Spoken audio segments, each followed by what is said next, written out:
Voici la mine de Maï Baridi.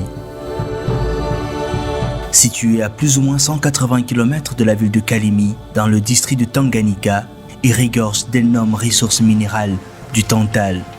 C'est une mine très mouvementée où l'on peut voir quotidiennement des centaines de creuseurs artisanaux à l'ouvrage.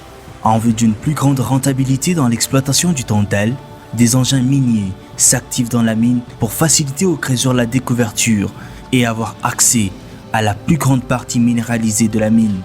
C'est ainsi que cette mine est très vite passée de l'artisanat à la semi-mécanisation.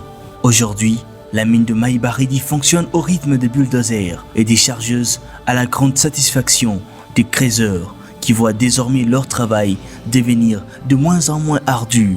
L'État congolais encourage constamment depuis quelques années tous les opérateurs miniers du pays à prendre des initiatives diverses qui s'appliquent à assurer la traçabilité des minerais depuis la carrière jusqu'aux consommateurs finaux, vu que le secteur minier dans le 3T de la RDC est un domaine délicat car réglementé par des législations aussi bien nationales qu'internationales.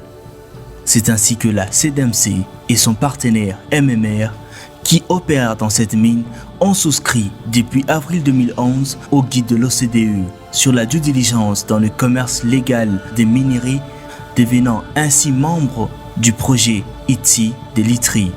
Ce projet vise à assurer la traçabilité des minerais et à en évaluer les risques en conformité avec les directives de l'OCDE. La CDMC a toujours veillé à ce que les minerais qu'elle achète ne proviennent que des mines et des carrières reconnues par le système de traçabilité. Des mesures appropriées ont été prises à cet effet pour canaliser le contrôle du commerce des minerais. La province du Katanga a eu le privilège d'être la première à lancer le système de l'étiquetage, qui est une étape majeure dans la certification de la chaîne de production de ces minerais. Le gouvernement provincial s'est investi pour assurer la traçabilité de flux de matière de carrière en partant de points d'achat jusqu'à l'exportation. Et depuis lors, la mine de Maï Baridi s'illustre par une conformité sans faille aux normes de la traçabilité. Le 2 juin 2011, le premier lot des minerais étiquetés ont été officiellement conditionnés pour l'exploitation. Aujourd'hui, le pari est gagné. Le système de la traçabilité ITSI de l'ITRI a été mis en œuvre dans tout le Katanga depuis le 26 mars 2011. Que ce soit la MONUSCO, la BGR, l'ITRI ou l'IPIS, tous, après études et audits menés sur le terrain, ont soutenu que le Katanga n'est pas une zone de conflit et que ces minerais doivent avoir accès aux marchés internationaux qui n'achèteront désormais que des minerais étiquetés. Alors nous sommes venus ici donc pour regarder si donc ce qui est fait ici sont conformes, si vous voulez, aux standards et aux exigences donc, de la certification régionale. Et là, pour ça, nous sommes très encouragés et très impressionnés par ce qui est fait. Que les creuseurs ou les travailleurs artisanaux sont en train de travailler dans de très bonnes conditions. Ils sont bien équipés sécuritairement.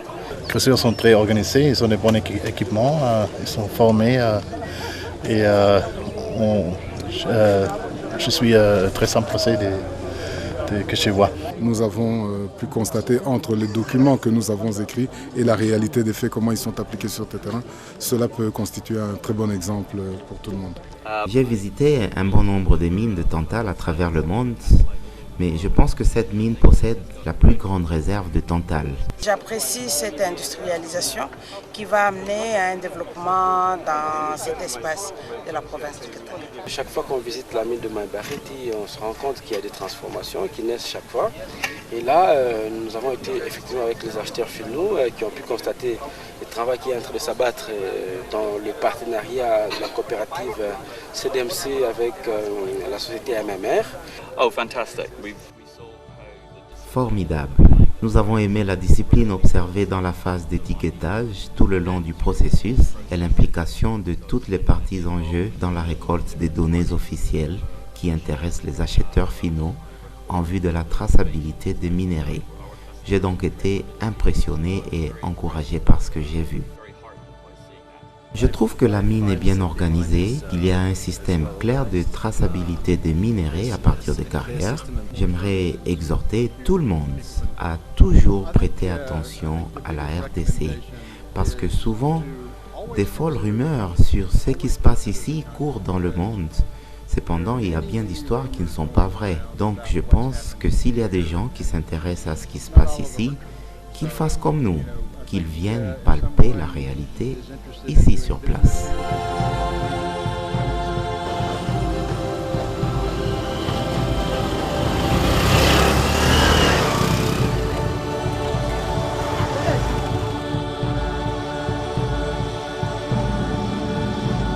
Les efforts remarquables de la CDMC, coopérative des artisanaux miniers du Congo, et de son partenaire Mining Mineral Resources, MMR, dans l'exercice de la due diligence ont été récompensés en 2011 dans le rapport de l'Organisation des Nations Unies et celui du département des États des États-Unis, qui n'ont pas hésité à mentionner qu'elles ont pu montrer que les minerais de la RDC peuvent être tracés et que ces deux sociétés ont une incidence très positive pour les populations vivantes dans les zones où elles opèrent, car elles s'investissent du mieux qu'elles peuvent pour assurer le développement de ces populations d'accueil.